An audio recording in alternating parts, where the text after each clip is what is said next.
you smell what The Rock is cooking? Acknowledge me. You don't know what hard times are, Daddy. We are bad to the bone. Get it? Bad to the bone. Tell me when I'm telling lies. I'll fight anybody who do you want. Just let me fight him. Let me tell you something, Jim Ross. Mega power, yeah. We got it for you. We are the best of the best. Woo! Wheeling dealing. Smart marks.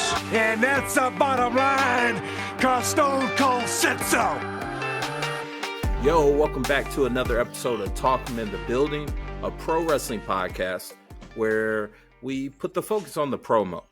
We let the other podcasts and all that stuff do the reviews and the dirt sheet reports and all that stuff. But here at Talkin' Pod, we talk about the promos. So if this is your first time checking us out, thank you for giving us a shot.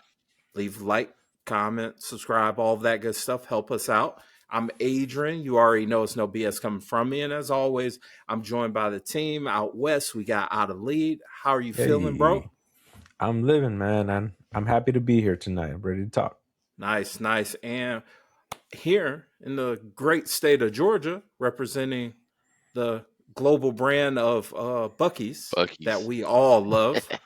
We got Greg, man. How are you feeling, bro? I'm doing good, man. If I had some Buc-ee's brisket right now, I'd be even better off. But hey, kind of repping the beaver. Yeah, if you know, you know. If you know, you know. But if this, like I said, if this is your first time checking us out, thank you. For those of y'all returning, as always, thank y'all. We appreciate you. Continue to share the pod. I will say this week was a fun one for me personally because most of us who have Spotify, we get that Spotify Wrapped report and all of that. I got a number of texts and DMs of screenshots saying that Suplex Dinner Club was one of their favorite podcasts. So those of you that spend a little moment with us, we want to say thank you. Obviously, we're on Apple and Spotify and all of that. I know we always talk about YouTube, but on the audio side, it's definitely there. And for those of you who listen, man, we appreciate you. We definitely appreciate you. We love the conversation, but we love even seeing y'all joining a community, having conversation with us about this thing called pro wrestling, this strange art that we've all never outgrew. So shout out to y'all. But today's episode, y'all, we're going to have a Dusty review. Format is very simple with those. We bring current promo and we break it down. We go pros, cons, what do we feel about it? And ultimately, from a scale to 1 to 5 Dusties, 1 being you should have kept it, to 5 being must-see TV, we determine whether or not it talked you into the building and if it was a great promo, because that's ultimately what the promo should do. It should talk you into the building. So before we get into that, gentlemen, I got to be a little messy, and I gotta talk about IWC happenings and all of that. This past weekend, we had WWE Survivor Series War Games, and it was a lot of mixed reviews. And I'll be honest, fellas, it was very underwhelming for a lot of us. A lot of us, we were pretty much in agreement that it was a mid pay-per-view, unfortunately. Even though there's some cool things that happened. No question about it. It was some cool happenings with it. But we're not going to review this pay-per-view. That's for the other podcast, like I said earlier. But the one thing I do want to have the discussion with is something that I did message you guys with when it came to our thoughts on it. And that's ultimately the question: is WWE overutilizing War Games? And what I mean is there really a need for? And I know I'm touching sensitive ground here by saying this, but is there really a need to have both a men's War Games match and a women's War Games match? And before we even start talking about it, I will preface this, any new listeners, All three of us are happily married. We love our wives. This is not a manosphere podcast. This is not a red pill podcast. We don't hate women over here because, in my opinion, if the women actually have something that warrants a war games, the men don't have to have it necessarily. So that's just my opinion. But I want to go to you first, out of lead. I want to know your opinion to that question. I mean, to that exact issue that I'm currently having, where it's a men's event and women's event bookending. Is it really necessary?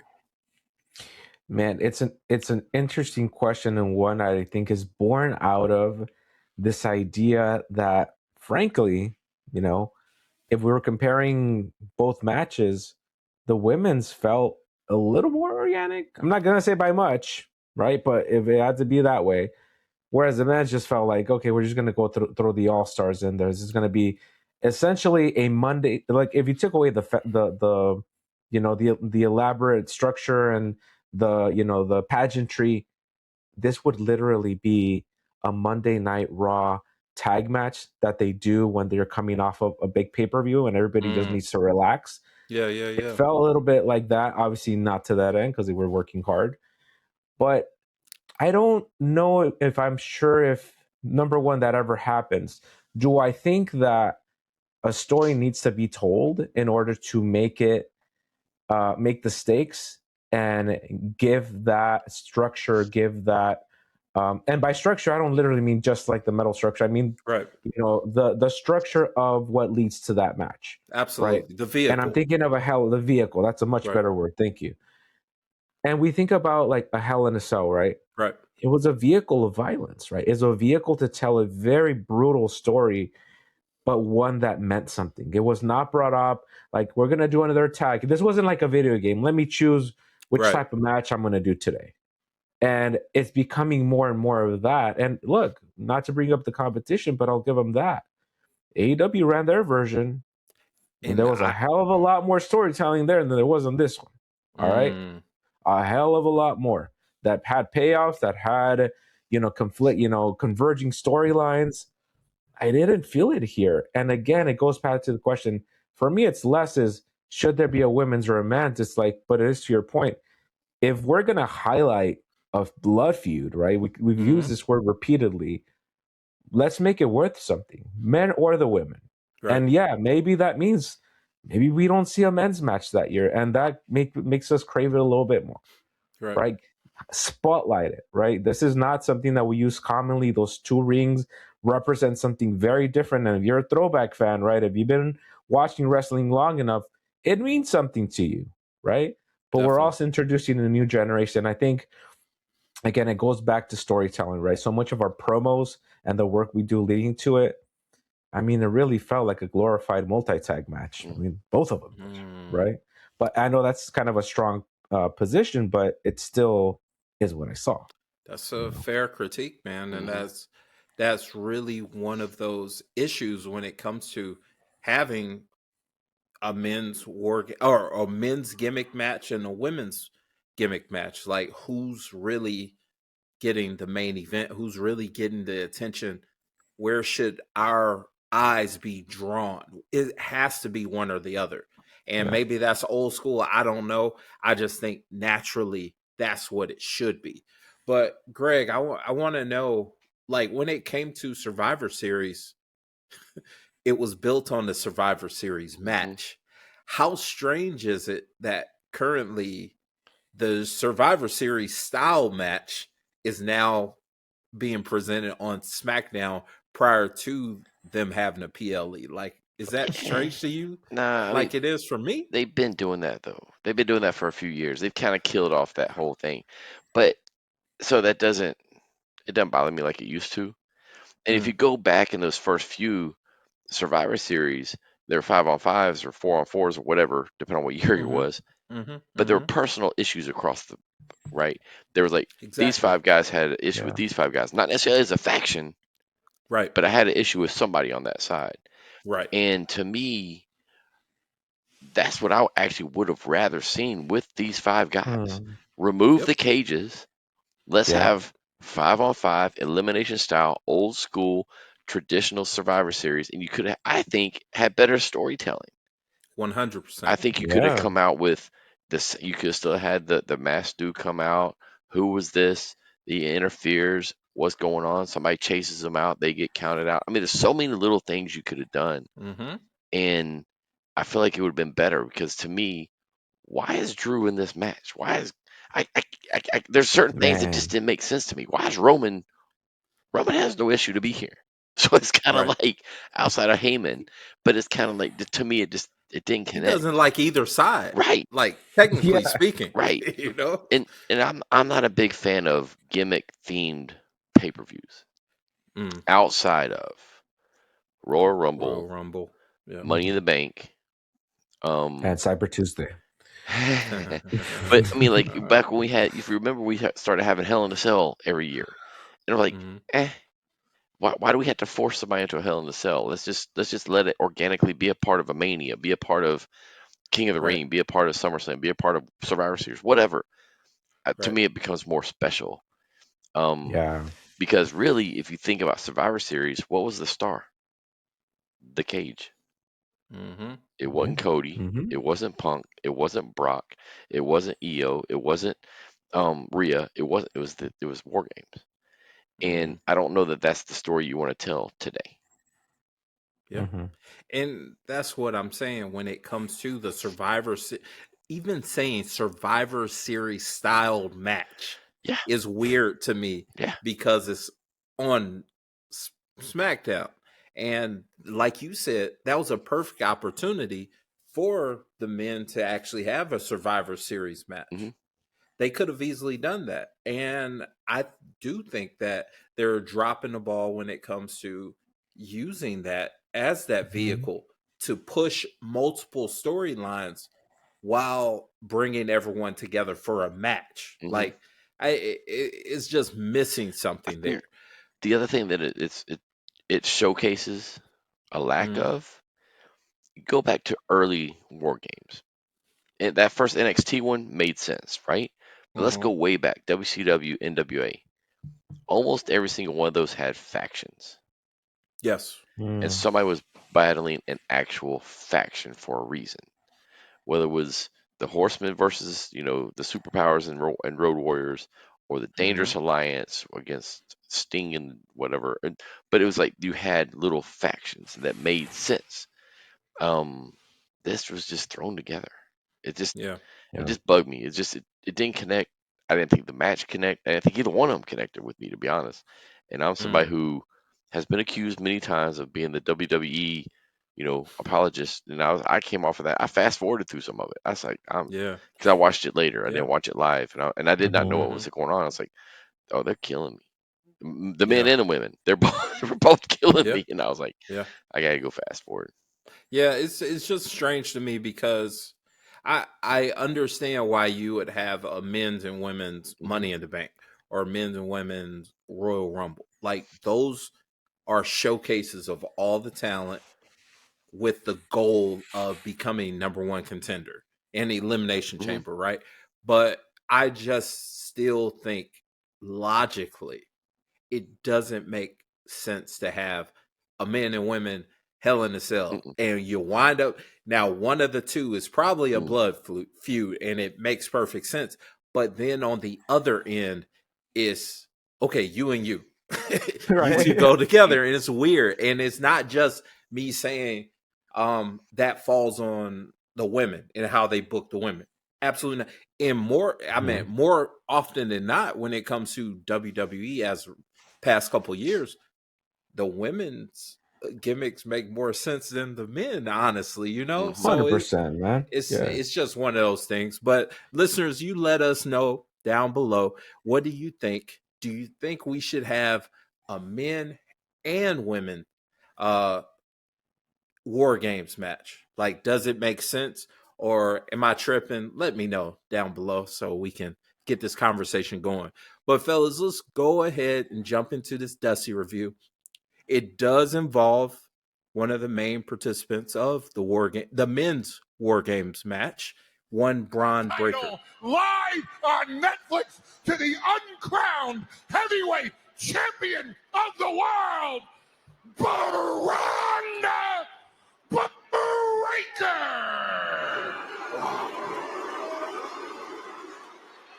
CM Punk is no different than any other veteran that has lived off of past glory. He's no different than Seth Rollins being a narcissistic piece of garbage at the top of the mountain, holding everyone else down, when really he should be worried about the war going on inside of his own home, that his wife is a bigger star than he is.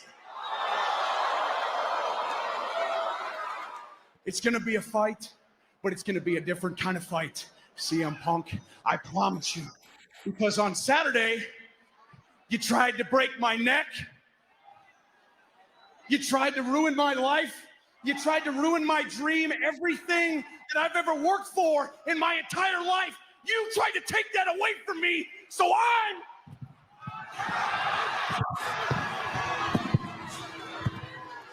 listen to me, Punk.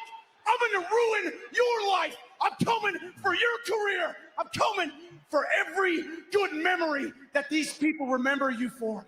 I'm coming for it all. And oh, I didn't forget.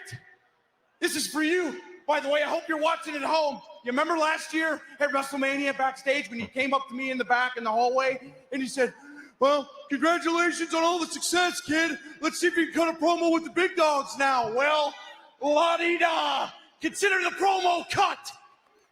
Because on January 5th, when you're on your ass looking up at the lights and I'm standing over you, me as the new heavyweight champion of the world, you will look into my eyes with your beady, stupid face and realize you are not even close to the badass Bron Breakker, the real best in the world. Damn!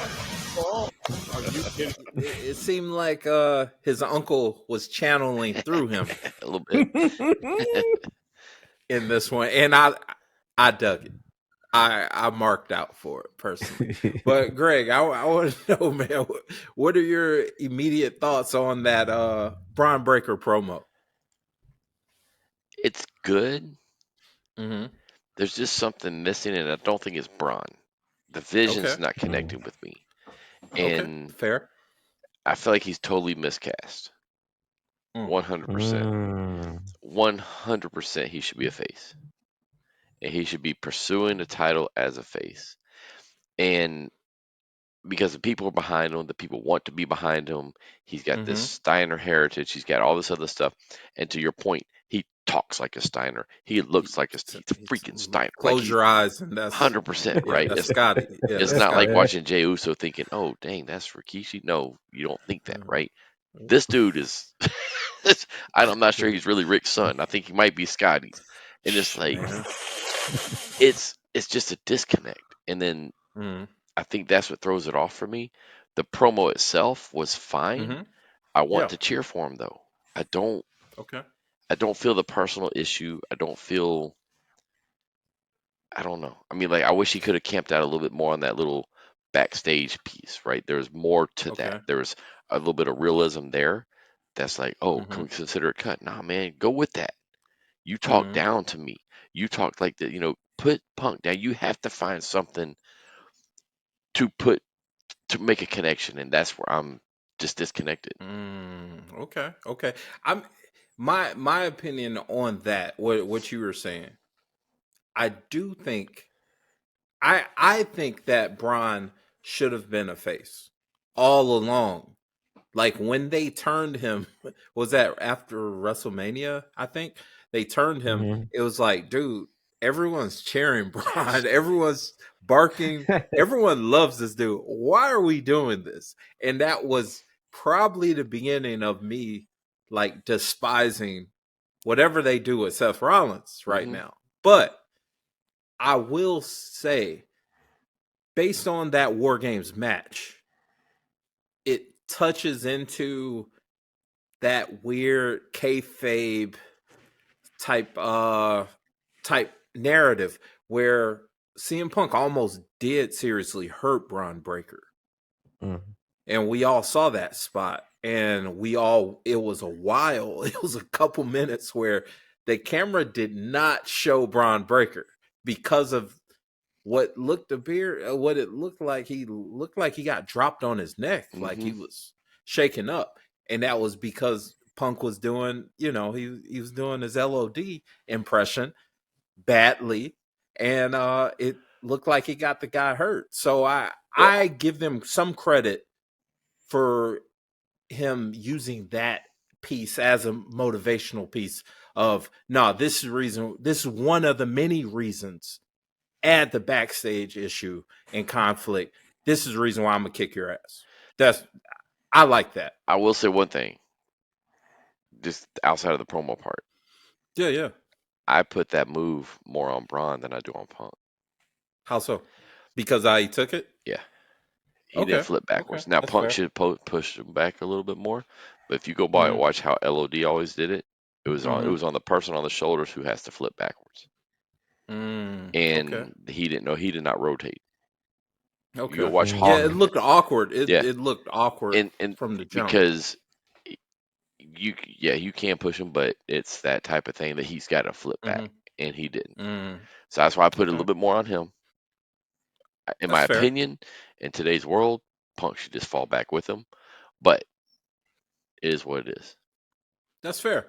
Out of lead, I do want to talk about Logan in this because he played a small role, but I enjoyed it. I really enjoy the idea of Logan Paul being in this faction. I joked in previous episodes of me saying Logan Paul is a better member of the Vision than Seth Rollins will ever do it. You really did. Maybe it was part slander, motivated by my slander for him, but I honestly do feel that way. And in this promo, talk about the little spots or little I mean, there was a reason why Logan was a background over his shoulder right there, right? Yeah, about he's peppering it. It almost feels like this playground, this bully, right? It's like, I've had enough, and I told about I'm going to kick your butt, and I actually am. And then the little friend in the back, like, yeah, do it. That type of deal. But he's like almost genuinely reacting to it. It's like he's telling Pop, like, hey, this is pretty good. Like, he's doing a good job. Like, and he's like, and then there's a wider angle that .com posted, or they posted on social media. Braun, spikes the mic, so to speak. It does this flip like in the air. I don't think it was like it was an accidental thing. And Logan Paul catches it. I don't know if that's how it was designed to go. And that's when he says, "Damn." Anything. That's when he says, "Damn." Yeah. This dude is that much of an athlete where he's just exactly. That's crazy. That's crazy. So even if that little button was, just a happy accident, it's like he knows the role, and he knows that.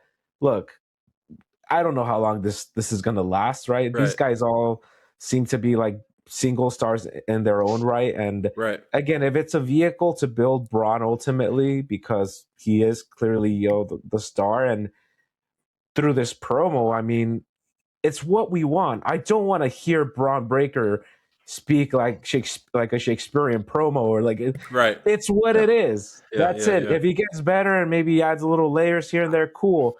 But I'm okay with what this was. I did like the job. Yeah, I like him stumbling ever so often. I like him pulling off his jacket and it not coming off just smooth and everything.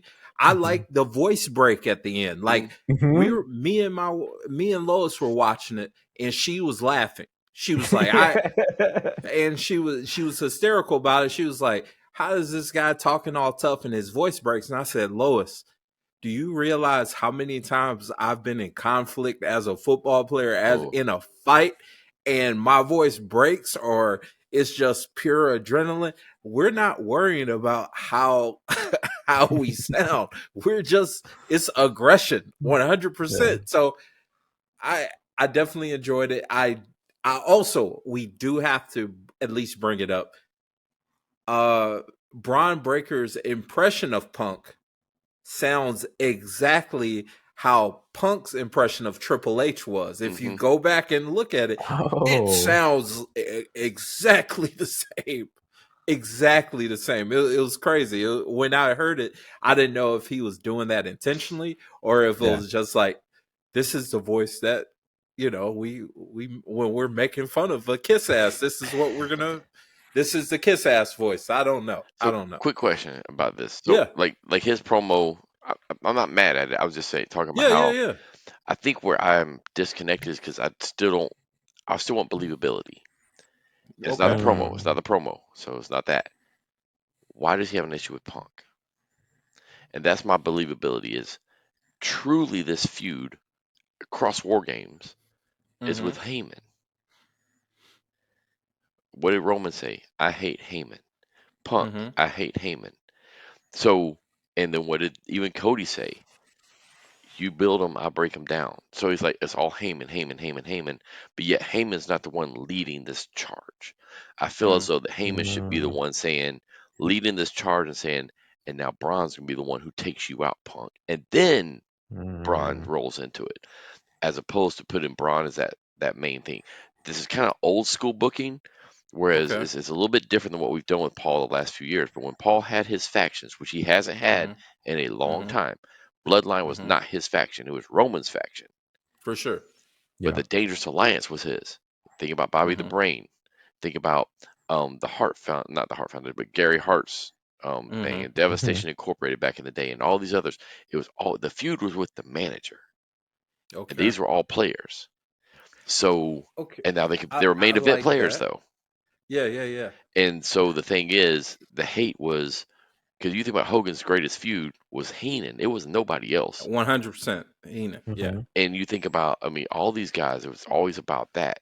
So I feel like that might be the piece that's missing for me is that the Okay. hate should be on Heyman, and Heyman should be using these guys as the conduit to get at them. I'll Yeah. push back slightly on the sense that maybe Heyman is doing this, like being the master manipulator, but because Breaker is a young bull just full of piss and vinegar, he's just taking it upon himself to say, you don't like him, I don't like you, that sort of thing. And Heyman, because he's older, because he's Mhm. at this point he's a Hall of Famer, he's a mastermind. He's like, yeah, Bron Breakker, you have issue with CM Punk. And that's fine if he actually did that. But see, he did that with Brock in the past. Remember, he was Mm-hmm. Brock's mouthpiece for a long time, and then every once in a while, For sure. Brock would grab that microphone. He'd be like, "Oh God," and he's like, "Oh," because now Brock is like, "It's my turn to say something. Now I'm going to step in," and I think that Braun could play that role, like grab that Mm. microphone, because right now it just I guess that's where my disconnect is. It's just I don't understand why does Braun Breaker have an issue with Punk outside of the fact he No, dunked him that's on his fair. head, Yeah, and yeah. why does Punk have an issue with Braun other than the fact he's with Heyman? It should Mm. be I'm here to defend Heyman. Like there should have been get hands on Heyman and you get taken out. Get hands on JJ Dillon, you got taken out. You got hands on For sure. Heenan, you got taken out. You got hands on Gary Hart, all these different dudes, Cornette, all these other dudes. It was always about that. And I think that's maybe where I'm at now because the faction That's is fair. different. Yeah, that's fair. 100%. That's fair. Okay, and that's why we have this discussion, because it hits for some, it doesn't hit for others in certain elements. But let's go ahead and get into these ratings. Once again, we go from 1 to 5 Dusty. So if it's 1, it's a dud. Mm. They should have kept it in the back room, whatever. 5 is must see television. And ultimately, Greg, did it talk you into the building, the prospect of these two facing each other? And on a scale of 1 to 5 Dusties, how many are you giving this promo? So if I look at the promo by itself, right? Let's take away Mm-hmm. all the storyline crap we just talked about, That's right? what we do. That's So how we grade y'all were it. gonna strip away That's how all we of grade that. it. Yeah. And Yeah. thinking about Braun's promo as a whole, and did it talk me into wanting to Mm-hmm. see this? It did. I do want to see this match. I'm curious to see where we go with it. Mm-hmm. But I'll say about three and a quarter Dusties for me. Fair. Um, Mhm. Fair. and it has nothing to do with the misses here and there. It's just I'm waiting for that connection, and I need to see that next step. But I think based on where we're at with Braun right now, it was good. It was good. And you Like see it. where he can go. I'm like, oh, jeez, this dude got so much. He's next up, bro. He's definitely. It's no question about it. He's definitely next up. Ali, did it talk you into the building? How many Dusties?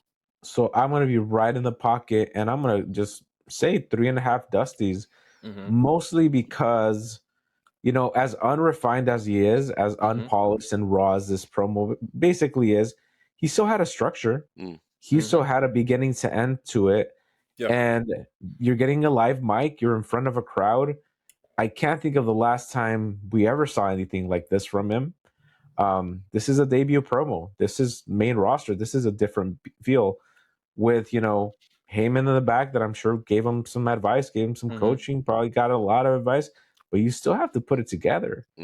And I think to his credit, you know, although, you know, we're saying it was funny and it was, you know, it was hilarious to see him, you know, not be completely sure of himself. For sure. Frankly, that's part of his charm right now. Right? That's the key. Yeah. That's why we love Scott Steiner's promo. Exactly, right? That's why we loved it. That's why we loved it. Yeah, I don't want this perfect promo. I want him to keep that. But to Greg's point, it's like there's got to be a little bit more conviction and a real reason to bite your teeth into as to why he's going for a specific. It's Punk now, whoever it is next time. Like, make that next feud or make this one fine. You can still add something, right? Make this one, early stages, one mean more, right? And mean more might be like, dude, you just came back. Like, I'm new and upcoming. Like, get on my way. Like, it could be as simple as that. It doesn't have to be that deep, but I enjoyed it for what it was, and I'm just kind of thinking, like, how are they going to use Logan Paul now that you mention it next time? Because if it becomes a trend, maybe that's their little relationship now. He's a good hype man, and like I said, the Vision. I like this version of the Vision way more than what with Seth Rollins, just being completely honest. Yeah. And I respect Seth Rollins, but I just didn't see him as a fit with that faction. I'm gonna give it 4 Dusties, man. Just in a vacuum. Bron brought the energy. He told you who he wanted to face. He told you his plan. He gave motivation because once again, he mentioned, y'all, you tried to injure me. Even though we all know it wasn't intentional. He also said he brought up some backstage stuff. Like that, when's the last time any of us have heard a promo mention that they're cutting a promo? Like on WWE. Like we'll see it ever so often at AEW on indies or whatnot. But WWE was always so strict with certain verbiage that shouldn't be used. That's one of those words. I don't remember Vince really being a fan of people saying promo, at least on camera. So I'll give him credit there. And what brought it together was Logan Paul for me. You know, you got this dude. He's in the background the entire time as a hype man. In fact, listening to him and like digging it, and you see his reactions, and that's bringing it together. And the fact that he said like he had to get his stuff in by saying, "Damn," like, you know, like you're clearly stealing other Hall of Famers gimmicks, but it was funny. It was well timed. I'm hyped for it. I'm going to give it 4 Dusties. But listeners, let us know what you think about that promo. What do you think of Bron Breakker as his current main roster run? Do you think he should be a face? Should he be a heel? Let us know in the comments. You know, of course, we want to know your opinion. But fellas, that brings us to the end of our Dusty review. Once again, ladies and gentlemen, we are Talk 'em in the Building, a pro wrestling podcast that puts the focus on the promo. Be sure to go to intothebuilding.com. That will bring you to our back catalog. We got plenty of episodes where we talk about the past, the present, sometimes the future of pro wrestling. And we even have playlists in there where you can check out other Dusty reviews if you want to see these kind of conversations about some silly promo that we see on Monday or Wednesday or Friday or every day of the week. Shout out TNA for getting that TV contract. Thursday nights. Yeah, shout out to them. But for Adrian, for Out of Lead, for Greg, I'm Adrian. You already know it's no BS coming from me. We're talking pod. Thank you again for the opportunity. And we will see you next week. Peace. You don't know what hard times are.